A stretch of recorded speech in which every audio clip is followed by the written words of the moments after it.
Alhamdulillah Rabbil Alameen. Wassalatu wassalamu ala khairil mursaleen. Muhammadin an-nabi al-ummi wa ala alihi wa sahbihi ajma'in. Amma ba'd, yaqulu Allah ta'ala fil Quran al-Kareem. Inna Allah wa malaikatahu yusalluna ala nabi. Ya ayyuha alladhina amanu sallu alayhi wa sallimu tasliman. Allahumma salli ala Sayyidina Maulana Muhammad sallallahu alayhi wa sallam. I guess this is the 29th of September, and the discussion today is risk or risk management. And this idea of risk management comes from investment in life itself. Like the people, there's rules in investment. The higher the risk in your investment, usually the higher the return. Like if you invest in some real risky stocks, you bound to fail. But if it kick in, bam, you know, you done hit pay dirt. And it's similar to that in life. I was listening to Denzel today. Well, I listened to the same. He was giving the commencement or whatever it was, the end of the year discussion that they have for the graduating class. And this was actually, one of them was in Philadelphia. He gave one in New Orleans. He said the same thing basically in each one. And he talked about risk. That if you don't take no risk, it's very seldom that you'll have success. Because success involves in taking a risk, you know, taking a chance. And even in life, like the things that you really want to do, like if you want to be an artist, or if you want to be an actor, or if you want to be in sports, anything like that that don't have a guaranteed income, especially at first. People are telling you, good God Almighty, don't do that, because I mean, you know, what about your future? What about the poor children? If you take a risk, you know, anything can happen. You got to have something to fall back on. You know, when you go into school, you're going to take up this and well, you got to also have a second thing to have something to fall back on in case that one, you know, don't work out. And then Denzel was saying, well, if you have to fall forward where you can see where you're falling, not backwards, you know, like they have something to fall back on. He said, no. He says, if you're going to take a fall forward. You could turn the chill off just a little bit here. So he was saying that whatever life is involved in, you're going to have to take a risk, you know. And so, but risk is a big responsibility, but it's also an opportunity, and it could be a pleasure. Because you're taking charge of your future. Now, I say this because they're going to have these debates tonight and what have you. They've been having this discussion. In America, we've watched several cycles of elections and what have you, and things are getting worse. Now, I want you to think of, for you to go forward and challenge the system is kind of a risk. Yes, it is. It's a slight risk. But imagine what it is if you leave your future the future of your children, the future of your family, in these idiots' hands. Now, which one is a bigger risk, right? For you to go forward and try to help yourself and take charge of your own life? Is that a bigger risk than leaving your life, your future, your whole existence in the hands of crackpots who don't respond to anything in the environment? I mean, they don't respond to the reality of our environment. Of course, I'm from California, but it's been year in and year out. The California, like right now, they don't mention much on it. California is still burning. Yeah. They burnt areas as big as some of these East Coast states. It's like, and it's happening. I remember, this was a while back, this could have been 8 or 10 years ago. I was flying in Oakland, and there was 500 forest fires. It was 500 fires. You could see the smoke in Oakland. But before I left, it was 750 fires. And this has been going on year after year after year. And whether it's floods, I remember watching one of the things down in Texas. They had them big, those big fishing boats where the poles hang up and they be fishing for marlin. They had them going down the street, right down the street. I said, wait a minute. And then they say the speed of the hurricanes is slowing down. The one in Carolina last year before last, was going at 4 miles an hour. That's slow. And then it's going to be 16 inches of rain. That means all that period, it's not the old time hurricane where that boy run through, whip up everything, and it's gone. Yeah. These are traveling so slow, it's like standing under a waterfall, and the rain keeps coming down because the hurricane is moving so slow, right? And that means all of that water that's being picked up and dropped on you. And these are happening, they're having 100-year floods and all that almost every year now. Right. You know, this is like, okay, so is it a bigger risk? These people, are they talking about, we're going to solve that problem, we're going to put everything on freeze for several years, we're going to do this, and we're going to do, those are the things that you know that it would take to take care of this inclement weather that we're having, right? It would take, they talk about just wearing a mask, you would have to cover yourself with a blanket, right? I mean, the way things are now. And it's every day. So the point I'm making is, and I want everybody to be aware of this, the people that are listening, is it a risk to try to improve or take charge of your own life? Or is it a bigger risk to leave your family, your wives, your children, all your relatives, to leave your life in their hands? Just think about it. I mean, these crackpots' hands. And they're not even saying anything about fixing up the climate, the environment. And it's not only the environment, it's the money, the flow of money. How could, with all of this stuff going on, the people at the top, the higher you are, the more money you're making, and that the people at the bottom is going broke? It's unbelievable. And it's happening right in front of everybody.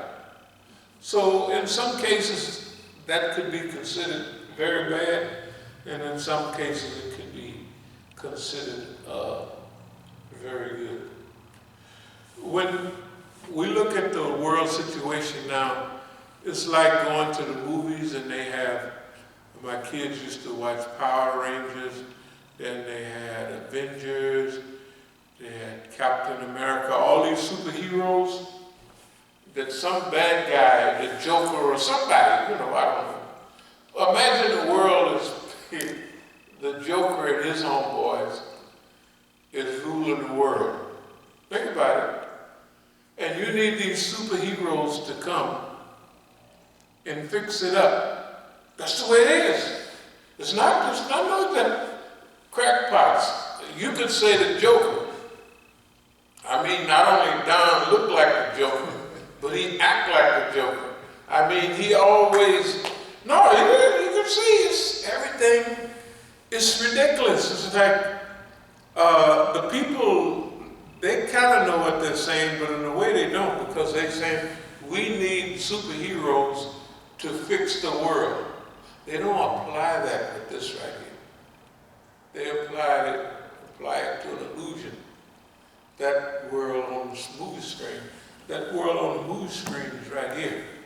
They need Power Rangers. We used to call them Muslim Rangers, because that's the way that I would identify, like with the kids when the last cool kids when they was 5, 6, 7, 8 years old.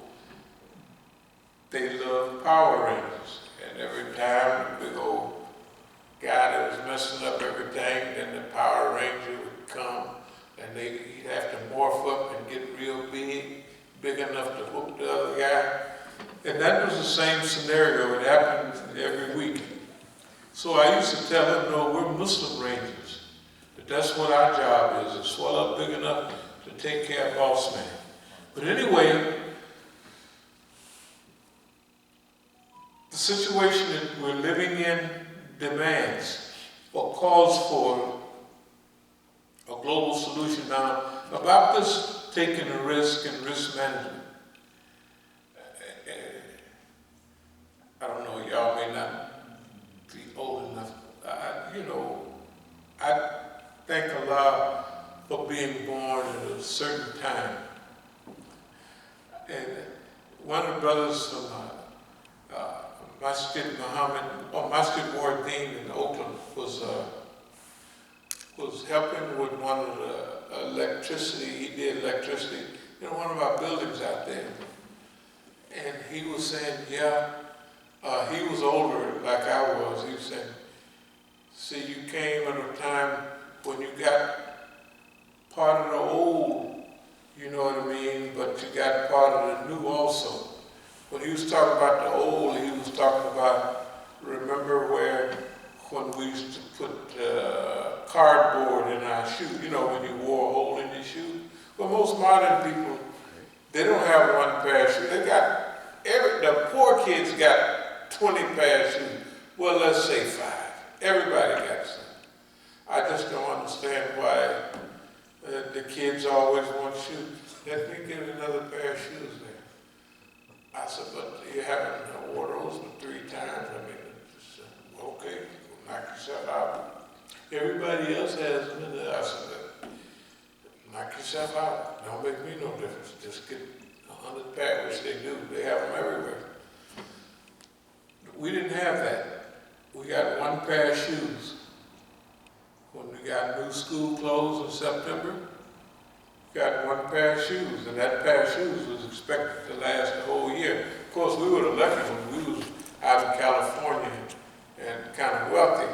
Now down south, you didn't get no shoes. When I was coming up, you didn't get shoes till you started school. You was just barefooted. All the kids everybody, I was barefooted myself. I mean, and you lived in the country. Who needs shoes in the country? Of course, it ain't nothing to step on. You couldn't walk up and down this glass. But in the country, you just barefooted. Everybody was barefooted. And I like coming up in that time because it was a special time when those old things and those old people was beginning to pass away. But then the Tuskegee Airmen and later on civil rights and Oral Forbes down there in Arkansas and the Little Rock 8 or 7 or whoever, the National Guard taking kids to school, all of that. It was good growing up in that period. And then I remember it was one old spiritual in those days, something about go down Moses way down in Egypt land. tell old Pharaoh, let my people go. And he, you know, not that's why I named myself Musa, but anyway. That was a special period. Then the brother in California was saying, yeah, we got a chance to deal with the old and the new. And so he said, where you from anyway? And he was talking. I said, well, I'm pretty close to you, wherever he was from. He said, I'm from Memphis, Tennessee. I said, shoot. I said, you know, when you cross the Mississippi River there in Memphis, and you go into Arkansas. I said, I'm from Arkansas. I could tell by his accent, he was close to where I was from. You know, and that's why I said, where are you from? You're pretty close. You're not far away from what. So he was, that's about 100 miles. So technically we would have a similar accent, just like Maryland and Virginia gonna have a similar accent, unless you're way down in southern Virginia and somebody's way up north in Maryland. Anyway, about risk.